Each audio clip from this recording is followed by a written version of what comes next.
Okay guys, welcome back again dito sa ating channel RDC Coins.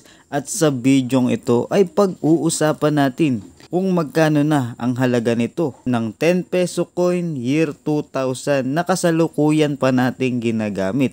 At alam nyo ba na ito ay isa sa mga semi hard to find coins na hinahanap ng ating mga kaibigang kolektor.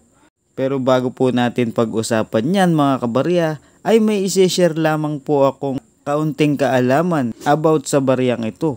At simulan na natin sa bariyang ito na 10 peso coin year 2000. Alam mo ba na ang features nito ay ang issuer Philippines. Ang issuing bank ay Central Bank of the Philippines o Bangko Sentral ng Pilipinas. Ang period nito ay Republic 1946 up to date. Ang type ay standard circulating coin. Ang years naman ay from year 2000 up to year 2017. Habang ang value nito ay 10 peso o 10 PHP. Ang currency naman ay piso 1967 up to date. Ang komposisyon nito ay bimetallic, aluminum bronze center in copper nickel ring. Ang weight naman nito ay 8.7 grams. Ang diameter ay 26.5 mm, habang ang thickness ay 2.14 mm. Ang shape ay round, ang technique ay milled. Ang orientation naman ay medal alignment. Ang issued ay July 10, 2001. Ang number ay N number 4519. At ang references ay KM number 278, ISKCON number 121. Okay? Alam mo ba na ang Bangko Sentral ng Pilipinas ay gumawa ng kabuuang bilang na 6% lamang. At itong bariyang ito ay may presyo na sa ating numista na nagkakahalaga ng 23 pesos para sa very fine condition o VF.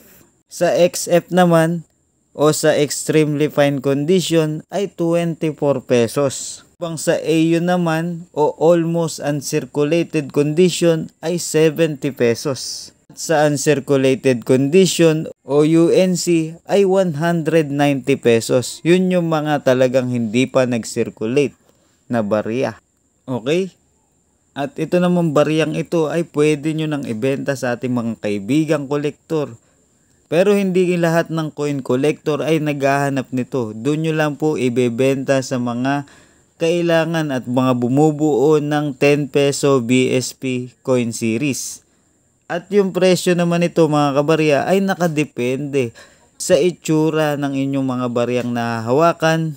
Kagaya ng pinaliwanag ko kanina, merong extremely fine, merong uncirculated.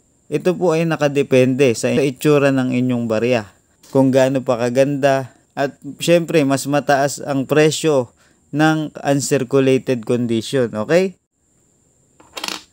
At hanggang dito na lamang mga kabarya, at sana po ay may natutunan tayong bagong impormasyon about sa bariyang ito.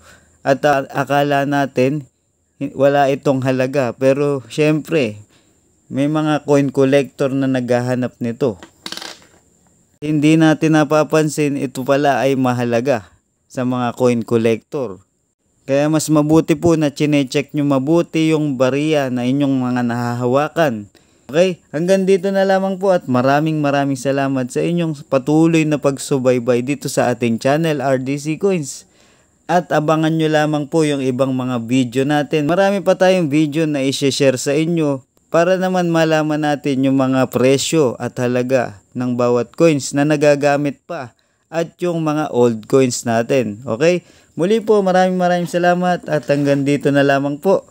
Lagi po kayo mag-iingat, keep safe at syempre, goodbye!